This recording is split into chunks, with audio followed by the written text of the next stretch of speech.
Inspector साहब कौन सी जगह है ये? कौन सी जगह पर? फुलरी। एक दूसरा देखो मत यार, एक दूसरे को नहीं फटाफट स्टेशन बंद कर ले जाओ। पता नहीं कहां दिमाग नहीं कर ऐसे ऐसे ऐसे हटा ले लो फटाफट ले लो भैया तू जो भैया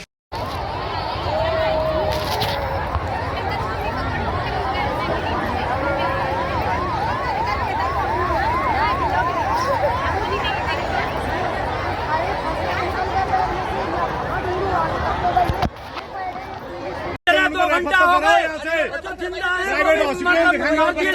है मार रहे हैं ये तो एक भी व्यवस्था नहीं है इनके पास। पुलिस प्रशासन की जिम्मेवारी के हिसाब से ये इतना कांड हुआ है। पुलिस प्रशासन ने एक रोड जो बंद था, जाम लगा हुआ था रात 11 बजे से, वो जाम खुलवाया पुलिस प्रशासन ने और उसकी वजह से ये दुर्घटना हुई। 100-150 चले गए। जब कितने लोगों की मौत हुई? 100-150 आदमी चले गए यहाँ से, 200 के लमसम चले गए। और यहाँ अभी तक कोई लाइट नहीं, कोई एक डॉक्टर थे, बाकी के कोई नहीं।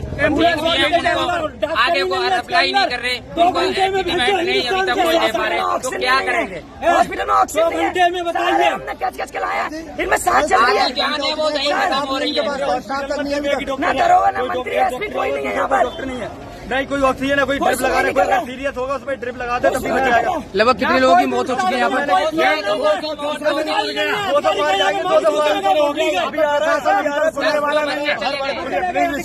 1.5 घंटा हादसे को हो गया, अभी का कोई सीनियर ऑफिसर यहाँ पे मौजूद नहीं है, न कोई सीनियर डॉक्टर यहाँ पे। सीएमओ साहब अभी तक आए नहीं है। 200 मौतें लगभग हो चुकी है, कोई सुनने वाला नहीं है, कोई रेफर करने वाला नहीं है। चौपर पर आ जा, ऑक्सीजन लगी। नमस्कार। आज उत्तर प्रदेश के हाथरस जनपद के लिए ये बहुत ही काला दिन था। एक बहुत बड़ी घटना होती है थाना सिकंदराबाद क्षेत्र में, जिसमें एक सत्संग चल रहा था और ये सत्संग एक बदल गया बिल्कुल एक तांडव में, जहां मौत ने पूरा तांडव खेला है और इसमें 100 से अधिक लोगों के मरने की पुष्टि हो चुकी है। बहुत सारे लोग इसमें घायल हैं। घटना सत्संग स्थल पर कैसे हुई, सत्संग स्थल कैसे एक समाधि स्थल में तरमीम हो गया, इसके पीछे भी एक बहुत बड़ी कहानी लगती है। माननीय मुख्यमंत्री योगी आदित्यनाथ उत्तर प्रदेश ने कहा है कि ये केवल महज हादसा ही नहीं, ये साजिश भी हो सकती है। उन्होंने इस पर शक जताया है कि राजनीति करने वाले लोग इसे इतना बड़ा मुद्दा कैसे बना रहे हैं, इस पर राजनीति क्यों कर रहे हैं। तो साजिश की जब बात आई है तो अब इसकी गहन जांच पड़ताल होनी बहुत ज़रूरी है। माननीय मुख्यमंत्री जी ने अनाउंस किया है कि आगरा जोन के एडीजी जोन और कमिश्नर अलीगढ़, इनकी एक हाई लेवल कमेटी बनाई गई है। ये जांच करेंगे और ये बताएंगे कि कौन इसके लिए दोषी हैं। आयोजक इसमें फरार हो चुके हैं। आयोजकों के विरुद्ध इसमें एफआईआर की गई है और अभी जो सबसे बड़ा चैलेंज प्रशासन के सामने है वो है कि घायलों को कैसे चिकित्सा सहायता दी जाए। दूसरा, जो मृतक हैं उनके पोस्टमार्टम की व्यवस्था करना, उनको उनके घरों तक उनकी डेड बॉडीज़ को पहुंचाना, ये भी बड़ा ही हृदय विदारक एक कार्य है। बाबा पहले से ही काफ़ी कुख्यात रहे हैं।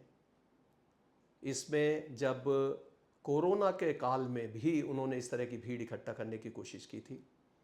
कई वर्षों की पहले मुझे एक बात याद आती है कि जब मैं एसएसपी मथुरा और एसएसपी आगरा के पद पर था तो उसी क्षेत्र में इनके काफ़ी सारे कार्यक्रम होते थे। एक बार इनको परमिशन नहीं दी गई थी तो काफ़ी लोगों ने इनके लिए सिफारिश की और उसमें बहुत सारे पुलिसकर्मी भी थे। मैं जानना चाहा कि ये क्यों पुलिसकर्मी क्यों इनके संपर्क में है, तो पता चला कि ये बर्खास्त शुदा उत्तर प्रदेश पुलिस से कोई आरक्षी हैं। और उसके बाद इन्होंने एक क्लेम किया कि इन्होंने भगवान को देखा, भगवान ने इनको दर्शन दिए हैं और उसके बाद से ये बाबा बन गए और अपना नाम भोले बाबा रख लिया। और साथ में इन्होंने पूरा अपना नाम बताया, नारायण साकार विश्वहरि उर्फ भोले बाबा। इनका असली नाम था सूरजपाल। एटा जिले के पटियाली तहसील के बहादुर नगरी के ये रहने वाले हैं। लेकिन इन्होंने बहुत सारे अपने अनुयायी इस तरह से कर लिए जो गरीब परिवारों से आते हैं, कम पढ़े लिखे हैं, और जो आज हादसा हुआ उसमें अधिकांश महिलाएं थी, क्योंकि ये चमत्कार की बात करते हैं।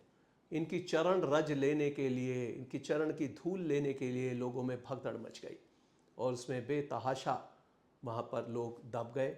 और उसके बाद में जो घटना हुई है, ये सत्संग के लिए ये बहुत ही ऐसी हृदय विदारक घटना है कि इसमें बच्चे, महिलाएं, वे तड़प तड़प कर मरे हैं।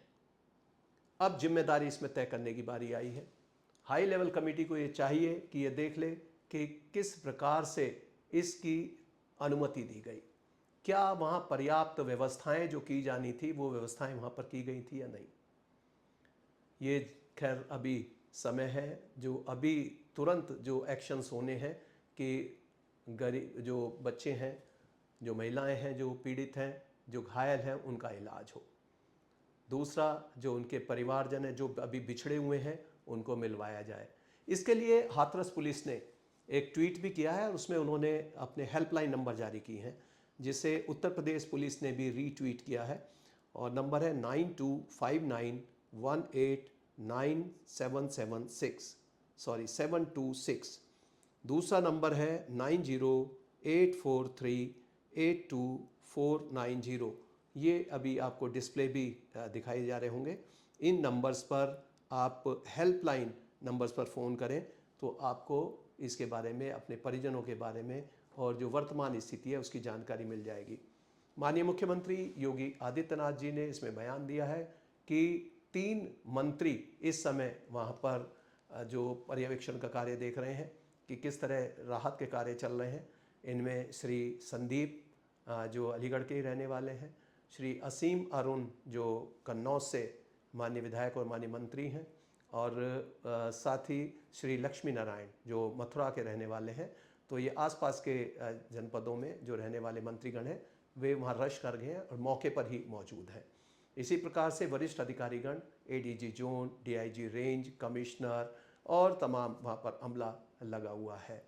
तो ये इस प्रकार के आयोजन वहाँ पर बहुत सुरक्षात्मक दृष्टि से उनमें सभी जो कदम हैं उनको उठाने के बाद किए जाएं। ये अब इस हादसे के बाद से और भी गहरी जांच करने के बाद ही इन्हें आयोजनों की अनुमति देनी चाहिए। आज माननीय प्रधानमंत्री जी ने संसद में इसकी घोषणा की, जैसे ही उन्हें सूचना मिली, और इस पर दुख भी प्रकट किया। माननीय गृह मंत्री जी ने भी दुख प्रकट किया है। सभी विपक्ष के जो प्रमुख नेता हैं उन्होंने भी इसमें दुख प्रकट किया है। और इस प्रवचन में जो भगदड़ मची है उसमें अभी जो पुलिस अधिकारीगण ने जो पुष्टि की है, 116 लोगों के मरने की पुष्टि कर चुके हैं और कुछ लोग घायल हैं। ये भी बताया गया है कि घायलों की जो हालत है वो ठीक है और अब उनको पर्याप्त जो इलाज है वो किया जा रहा है। जो मृतक परिवार हैं, प्रत्येक मृतक के परिवार को 2 लाख रुपए का एक मुआवजा देने के लिए अभी घोषणा हुई है, और 50,000 रुपये प्रत्येक जो व्यक्ति उसमें घायल हुए हैं उनको देने के लिए कहा गया है। ये किस प्रकार से हादसा हुआ ये अभी देखने वाली बात है। बहुत सारे जो विजुअल्स प्राप्त हो रहे हैं उनसे यही बताया गया है कि बाबा अपना प्रवचन समाप्त कर जा रहे थे और लोग उनके पैरों की धूल लेने के लिए, महिलाएं, बच्चे उनकी तरफ दौड़े और उसके बाद ये हादसा हुआ। बाबा के पास अपनी भी सिक्योरिटी फोर्स रहती है, काफ़ी सारे अपने सुरक्षाकर्मी उन्होंने बनाए हुए हैं। पता नहीं है कैसे इस प्रकार के सुरक्षाकर्मी रखने की इजाज़त मिल जाती है।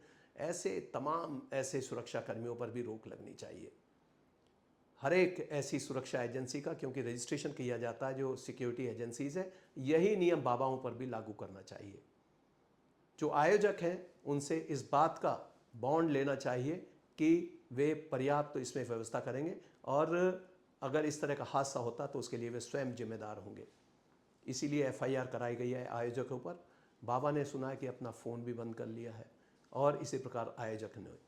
तो ये जो मौत का तांडव हुआ है इसके लिए जिम्मेदार कौन है, ये हाई लेवल कमेटी इस बात को ज़रूर ढूंढ निकालेगी, और आगे ऐसे हादसे ना हो इसके लिए बेहद ज़रूरी है। कृपया बाबाओं के चक्कर में ना आए, एक वैज्ञानिक सोच पैदा करें।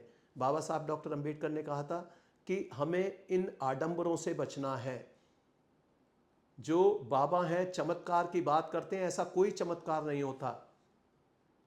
महामानव बुद्ध ने भी कहा था कि मैं कोई चमत्कार नहीं कर सकता, मैं आपको केवल एक रास्ता दिखा सकता हूं, मैं आपका मुक्तिदाता नहीं हूं, मैं आपको मुक्ति मार्ग के बारे में बता सकता हूं। और ये बाबा शायद इन्होंने ना ही कोई ऐसी शिक्षा प्राप्त की है, ना ही इस तरह की कोई घोर तपस्या की है। पता नहीं लोग इनके बहकावे में कैसे आ जाते हैं। हाँ, ये चमत्कार की बात करते हैं कि हमने भगवान को देखा है, हमने कुछ चमत्कार किए हैं, और उन्हीं के जरिए ये लोगों को आकर्षित करते हैं और बड़ी बड़ी भीड़ एकत्रित कर लेते हैं। सुना है कि जब बाबा अपनी ये प्रवचन की, जब कहीं भी किसी भी स्थान पर कोई इनका आयोजन होता था तो वहाँ के स्कूल कॉलेज तक भी बंद कर दिए जाते हैं। तो ऐसे बाबाओं पर रोक लगाना बहुत ही ज़रूरी है, अन्यथा लोग, जो गरीब लोग हैं, जो कम पढ़े लिखे लोग हैं, वो इनके हमेशा इनके चंगुल में फंसते जाएंगे। और इससे दूर करने के लिए एक वैज्ञानिक सोच पैदा करना ये सरकार का भी और सभी सामाजिक कार्यकर्ताओं का दायित्व है। इसी के साथ देखते रहिए लॉ प्रेम प्रकाश।